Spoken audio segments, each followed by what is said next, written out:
Right, Uncle Solomon. Yes, We're here again. we're here again after a great, A great was. a bit of ugly, Uh, dramatic final. wow. AFCON 2025 Morocco came to an end, Yes. and in the final match between Morocco and Senegal, we're just going to go straight into it, man. We don't have to beat around the bush. We just have to go straight to the things that happened in that match. What is your take on that match? We have a lot. We can actually do a whole episode on that match. So let's just look at what is your take on that match first? I think for me, first, it was a great game. It was a replica of the Morocco-Nigeria game, basically. Because Senegal, the Lions of Taranga, their style is just like Nigeria.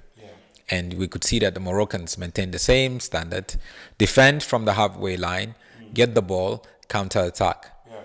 But all in all, Senegal was the better team. And evaluating the refereeing, there was some calls that was not done right, and I think that led to a whole lot of drama at the end. I think the referee was trying to contain the whole atmosphere, but he made certain calls that was really not right.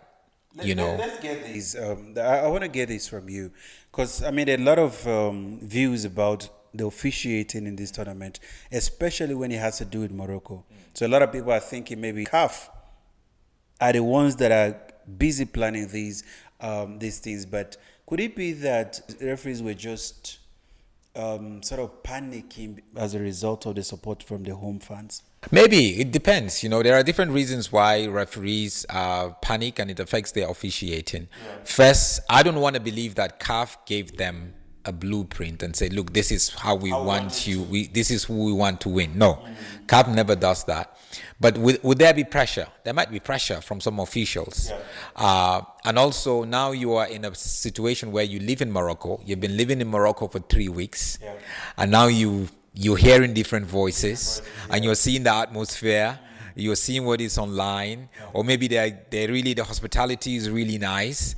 And that goes into your head, and now you have to refer this big game, or you're now in front of 70,000 strong crowd, and majority of whom are the home supporters. Yes, and then you have to now officiate. There's a lot of whistling, there's a lot of lights, flashes on your face, and all that. So you need to concentrate a lot. But one thing with the Arabs, the North African teams, is they don't just play football on the pitch.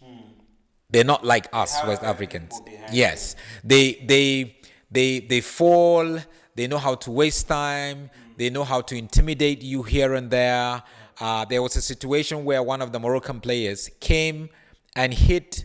He used his shoulder to hit a Senegalese player off the ball. Off the ball, yeah. And he was just warned. He was not given a yellow card. You see, that is why everybody is complaining. A lot of people are fighting online, especially because that is where all these things are.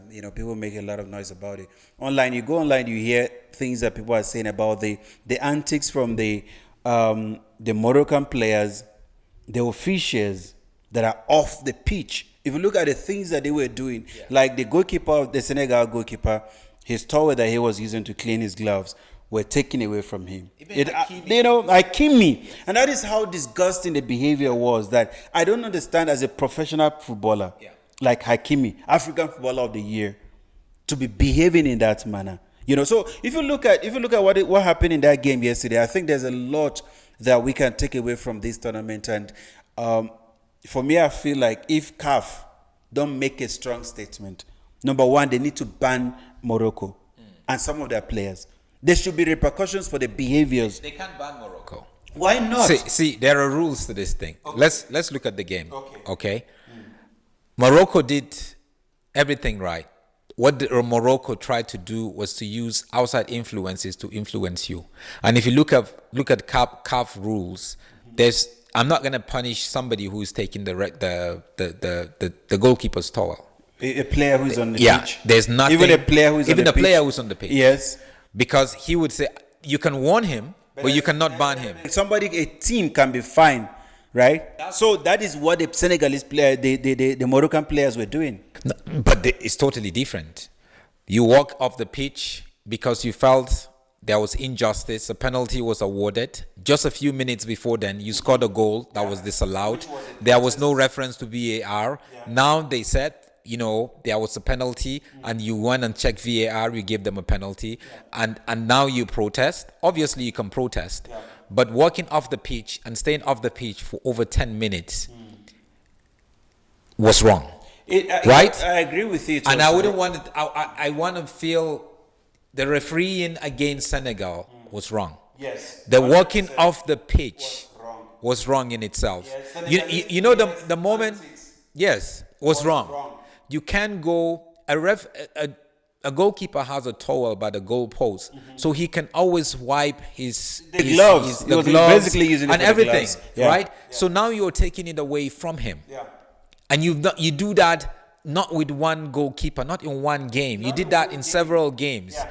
So that one in itself, obviously, CAF has to look at it. But if you ask me who is to blame for all of this, I blame CAF, because Senegal was very unhappy with the treatment they were getting as soon as they arrived to Rabat for the final. Yeah. The security was not okay. The hotel was not okay. Even their training pitch. They made them to travel by bus, by the way. Exactly. Transportation, logistics. Their training was opposite the lodge of Moroccan players. Exactly. So they will monitor the tactics and everything. So how do you explain that? You ask me who to blame? It seems like CAF is trying to influence the game and allowing factors to influence the game without telling us that they're allowing factors to influence the game. I said it. Initially, I said, who are you to? Because a lot of people are complaining. They're saying CAF want to compensate Morocco for hosting the AFCON, right? And also, they hosted the AFCON. They're still going to host again. They lost the AFCON to Nigeria. So, and they're going to host again. Continental. They're not winning. So they wanted to make sure that Morocco, and I listened to the interview of CAF President Motsepe when they were interviewing him, and the journalist was asking him, he is running CAF in a European way, He's taking instructions from Europe, and you heard the things that he was upset about it. But the truth of the matter is that this guy is clueless. I'm sorry to say. He is a billionaire, no doubt about it. He's not clueless. No, he is. He is. When it comes to soccer. It's certain decisions. When it comes to soccer, you can be running Sundowns. I mean, that is just a club in a nation. You understand what I'm saying? We are talking about a continental body now. Yeah. And then when it comes to the politics of his soccer, you don't know them. You don't you might have money as a billionaire, but to me, I felt he doesn't know what he is doing. Yeah. So he is there by the virtue of him being a rich man. You get what I'm saying? Yes, now, if things like this are happening under your watch, if you remember under Hayatu how we criticized CAF. Yeah. Because of the things that he was doing. Yeah. He was making sure Cameroon were protected, and the corruption that was going on in CAF. We saw that. We criticized it. We talked about it. And now we thought having somebody like Motsepe who is coming in is going to be different. But what we experienced in this Morocco, if CAF don't come out to make a strong statement, number one, if you ban Senegal, I agree with you. Yeah. 100%. Senegal itself as a team would not be banned. Because majority of the players you can ban the coach because they are players. They take instructions. Coach say go out. They don't have a choice. But when they say the team, they usually ban national teams, and then the team will. They're going to find the national team. Yes. But the ban, you can ban the national team because they came back and continued. So you can ban the coach. Obviously, I mean it's sad because the coach might actually miss the World Cup because of the ban. Yeah. Depending on how he has a right to appeal, he can take it to the Court of Arbitration for Sports in Switzerland and appeal it, and that might drag because the World Cup is just about 5 months to go. So that in itself, I blame CAF. I think it was a shame. It wasn't a shame on Africa. No, leave Africa out of it. No. I want to say it wasn't a shame for African football. It was a shame for the people that run African football. It's a shame for CAF. Morocco as a nation. It's a shame for them. It's a shame for Morocco because not really a shame for Morocco. It is. Listen, you know what I'm saying? In South America, right? Yeah. The way Morocco plays is how football is played in South America. The whole off the field stuff. It's normal. We're not used to it. Yes. But it's almost like part of football. You saw Luis Suarez during the World Cup. He used his handball. So, yeah. It's part of their game. But what I'm saying is let's look at it. We had nations that hosted the World Cup before in the AFCON in the past, including South Africa. South Africa hosted it in 2013. Nigeria won. We did not hear anything. South Africa were not protected. South Africa were not crying. South Africa were not coming up with those antics to make sure that they get to the final. They could have done that, and they were going to be successful if they wanted to, but they didn't do that. They were fair with the game. If they lost, they were out. If they were in, they were going to play. You get what I'm saying? We had Gabon. We have Nigeria in 2000. Cameroon won in Nigeria, right there in Nigeria. And if you can go back and check, you will point out the mistakes and the bias that came from the referees in that tournament. But people did not complain. Nigerians, we love football. I don't think there's any nation on this continent that love football like Nigerians. They can kill for it. You get what I'm saying? But we did not fight a single player or a single national team. We'll go there, we'll sing, and we'll support our national team. You get what I'm saying? And this is what football, we know football to be. And many nations have been hosting this tournament without any issues. Why Morocco, who say they are not part of Africa? They said it themselves. They denounced this nation to a point they even left AU. And that's the political aspect of it. You get what I'm saying? But they denounced this tournament. They say they are not African. But now they want to win this tournament with all these things. So CAF fade, they fade. In my view, they fade. Under this leadership, they fade. And they need to make a statement. Make sure you deal with the Senegalese coach. That is acceptable because the behavior is not something that we can condone. And then also deal with the Moroccan national team and also not the national team, but the individuals who were misbehaving there. Hakimi, you can't be a captain, an African footballer, current African footballer of the year, and you behave in that manner, and then they will allow you to slide. No, let's not do that. You get? So this is where I'm coming from.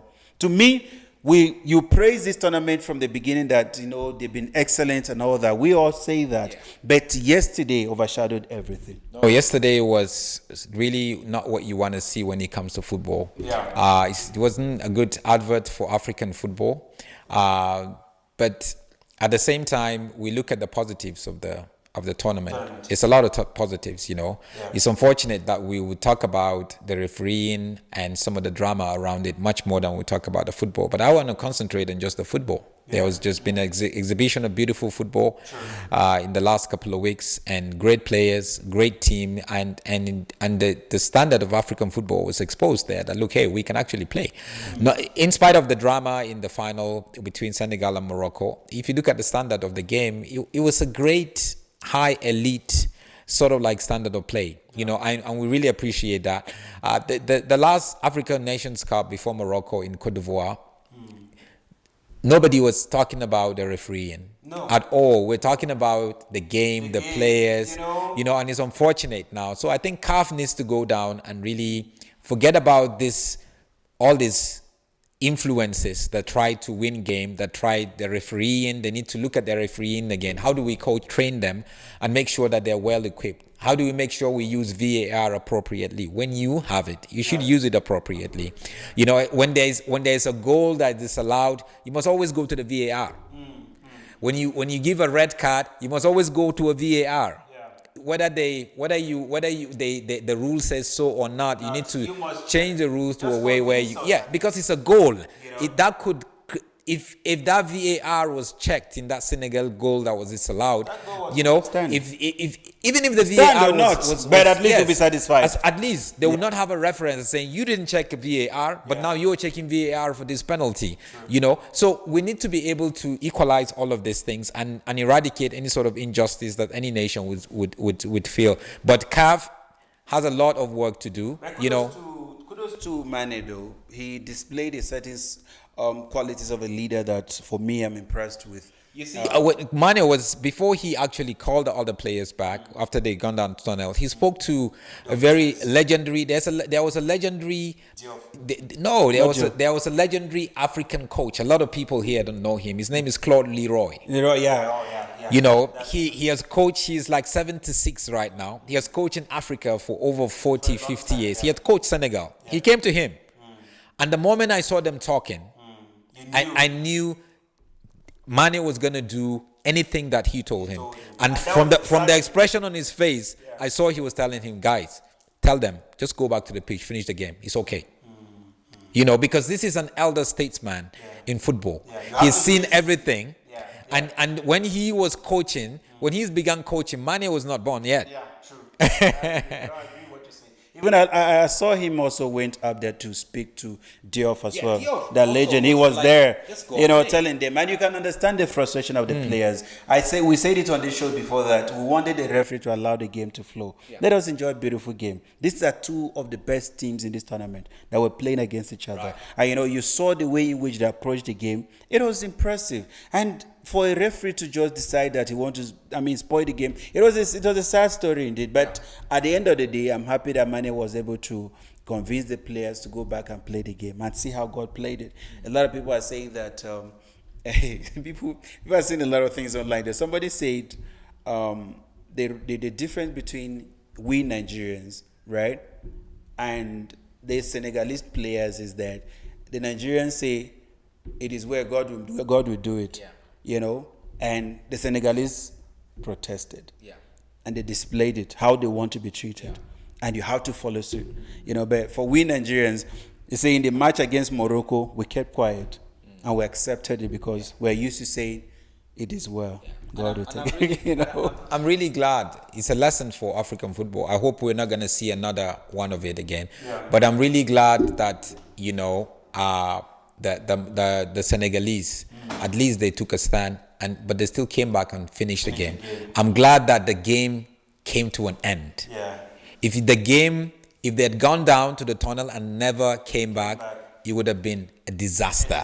Like a total disaster. I'm just going to give the cup to Morocco, and then they will write. The referee will just write a statement that's it. And in his statement, they abandoned the game, so there was nothing he could do, and Morocco would have been champion. But thank God they came back. For the sake of time, Nigeria won the third place, bronze. They have a record 9 times.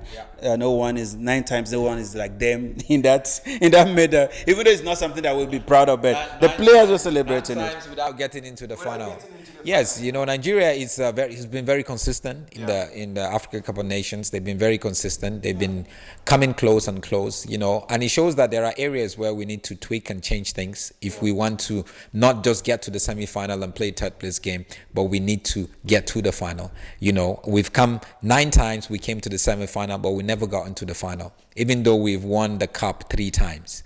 1-3 times, twice or so we've been to the final. And we lost. But 9 times we came to the door, but we never went in. So it shows that if we can change a few things, we can always get in. All right, thank you so once again. For the sake of time, we have so much to say, but we just have to go. Yes. Thank you once again. Thank you so much. It was indeed a beautiful tournament. We enjoyed every That's right. bit of it. I'm glad you also enjoyed it. Like I did. Only Morocco wanted to destroy at the end of the debate. That's a beautiful one. All right, to the beautiful viewers out there, we've come to the end of AFCON 2025 in Morocco. We've seen a lot of things, man. I'm sure you know what happened in Morocco. A lot of controversial decisions that everybody's talking about, that is trending on social media about Morocco, their antics, the players. Their behavior was appalling. Trust me. I felt so sad to be an African in that moment. However, Senegal redeemed us as a continent. Winning that tournament, it shows beautiful game won. We've come to the end of the show, and until we come your way again, stay blessed.